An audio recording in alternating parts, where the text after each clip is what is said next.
once again in the building, in the place to be. You know, it's your boy, Connoisseur Big U, with another episode of the Open Bar Sports Talk Edition. What do we have for you today? We're going to go over sports, as always, with a New York viewpoint. Now, let's get to the real deal. What I'm here for. Hoops, baby. Basketball.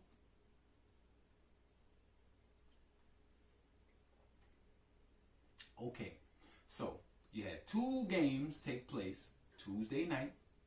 The opening of the NBA season, people. Basketball is back. I can't say that I'm happier.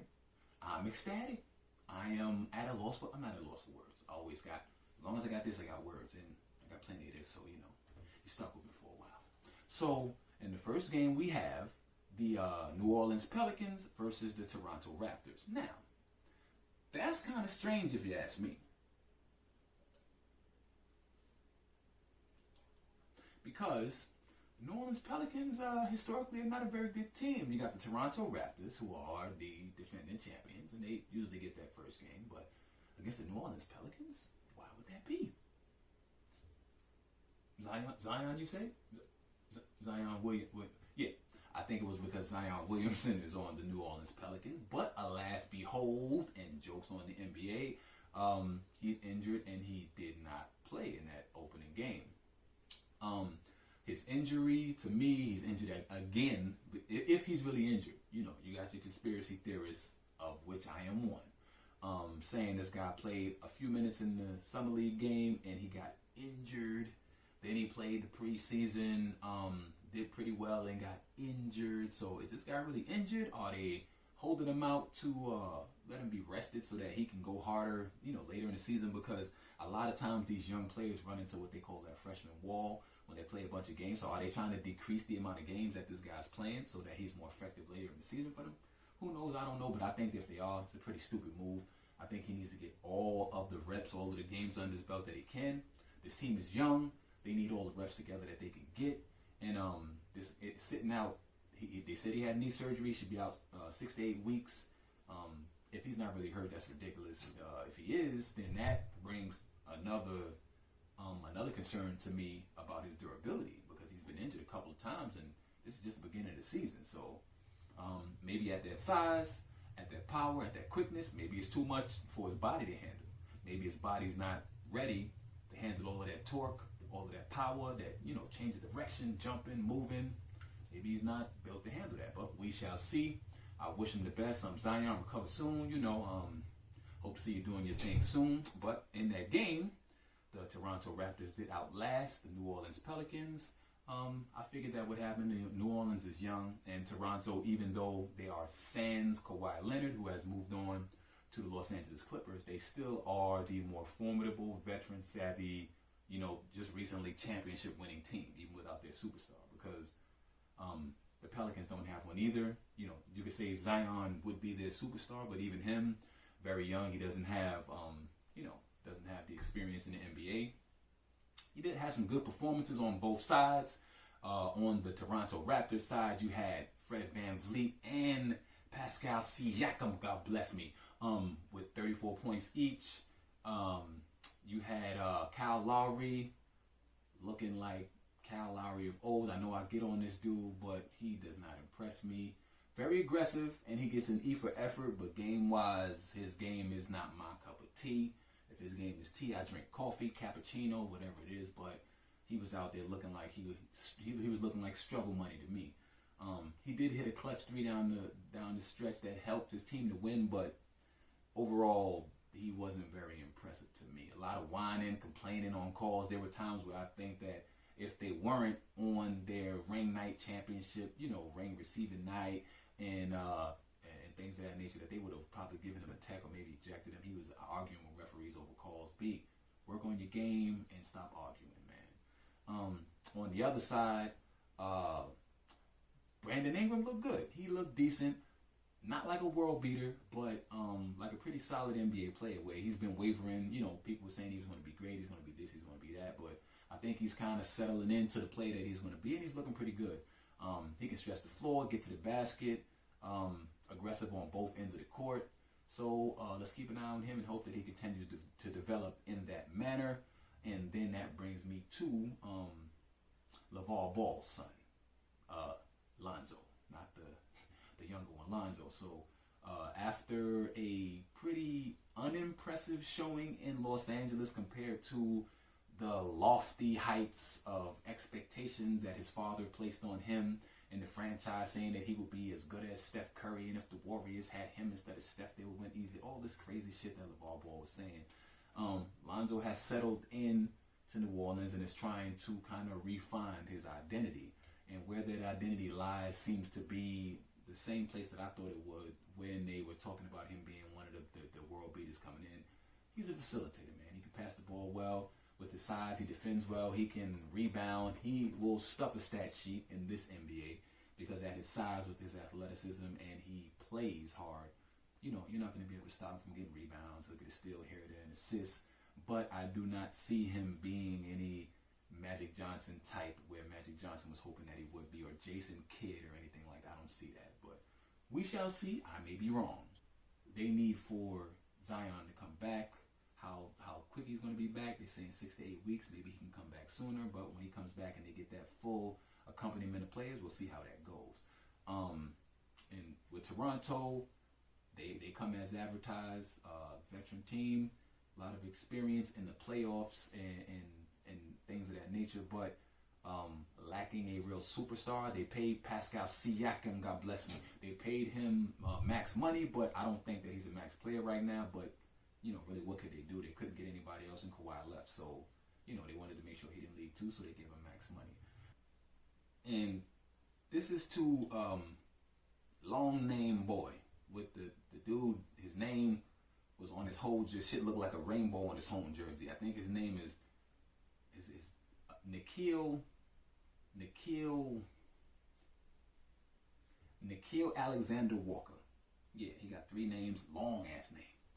Now, I know this is the new NBA, and I think they're trying to instill confidence in these rookies, but I heard of the green light. This nigga had the, I think that nigga light was fuchsia, or maybe it was turquoise or ecru, because he was chucking. This dude was, every time he touched the ball, I think he was shooting before he was actually touching the ball. So I think he kicked the ball at the basket one time, seriously. This dude was 1 for 10 from the field and 1 for 7 from 3. I heard of confidence. I heard of self-assurance or whatever, but that was kind of ridiculous as I referenced to in plenty of my videos. We got Sherm heads out there. They smoking dust. They getting wet. They smoking Reggie. I think he might be one of them Sherm heads. So I think the coach need to pull him into the locker room. If Alvin Gentry co-signed that, that debauchery, all of that chucking and missing and bricking, I don't know. Maybe they don't have projects in Toronto and he was trying to build him something. I don't know. But Nikhil Alexander Walker, you need to walk on your ass to the practice court and work on that jump shot, bro. And in the preseason, he was pretty decent, but I think the regular season is way decent than the preseason, and he was looking kind of crazy out there. Oh yeah, I think I was having a little too much fun. I didn't even get into who won the Toronto versus Pelican game. I did speak a lot and say, that Toronto was the better team and the Pelicans were young. So the Toronto ended up outlasting the Pelicans in overtime. So I didn't say that. My bad, but as always, I've been drinking. Now for what ended up being the big game of the night. I think even if Zion was there, it would have still been the big game because of the star power that it carried. You had the battle for LA. Who runs LA now? Is it the Lakers? Is it the Clippers? Is it LeBron and AD with Dwight Howard and them boys? Is it Kawhi and Paul George with Montrezl and them boys? Like, what are we doing here, Doc Rivers? What's going on? LeBron and AD started out pretty well. In the beginning of the game, very aggressive. They took a lead early. Looked pretty good. Kawhi Leonard, he plays both sides of the court. He had a phenomenal game. Kawhi had 30. LeBron had 18 on 7 of 19 shooting. which is not very LeBron-like because most of his shots that he takes usually are layups or short shots around the basket. He drives to the basket a lot, and that wasn't very efficient. Did not look very aggressive to me when Kawhi was involved. Kawhi seemed to be able to, and I said this about him even back when he was on San Antonio and LeBron was on the Cavaliers. Kawhi seemed to be able to guard LeBron without a double team, which is a huge, huge handicap against whatever team LeBron is on, because usually you have to send more than one player to stop that guy. So if you don't need a double team, that makes it harder for everybody else to get their shots off.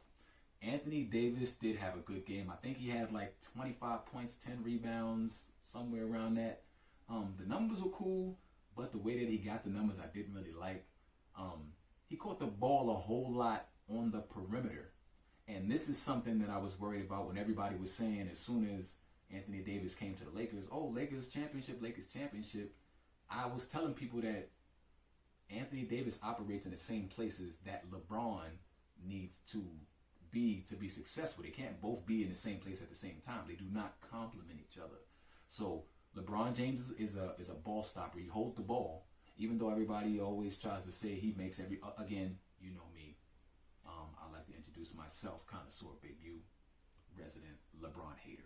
That's what people are going to say. But what I just do is I watch the games and I tell the truth as I see it. So LeBron James needs to get to the basket because he's not a jump shooter. And where Anthony Davis will be very effective is down in the post around the basket. But if he's down there, that takes away lanes for LeBron to get to the basket. So I think part of trying to acquiesce to LeBron and his game style, you had Anthony Davis catching the ball on the perimeter a whole lot. Neither one of those guys shot a high percentage. Neither one of them looked impressive. LeBron looked pretty passive. And again, Kawhi Leonard was able to stop him without even a double team on one end, and LeBron wasn't even guarding Kawhi on the other end. Like I think I heard, my man, shout out to Shannon Sharp. He's a LeBron lover though, and when Skip Bayless got into how Kawhi was doing this and that, he was but LeBron wasn't even guarding him half the time. It was this person. Whose fault is that? If LeBron wanted to guard Kawhi Leonard, he would guard him. I don't think he wants to. He doesn't want to take up that defensive responsibility and still be responsible for performing on offense. But what it did show me, though, is that, to me, there may be a new sheriff in L.A. Even though LeBron just got there, but, he was the man in L.A. for the short time that he's been there. Seems that Kawhi Leonard has come almost like to follow him into the West to L.A. just to compete against him, it almost seems like. And it seems like he has no problem going at LeBron, going against him, and doing pretty well. So that game showed me which the Clippers did win, not easily, but convincingly, by 10 in the end. I think they won 102 to 112 or something like that.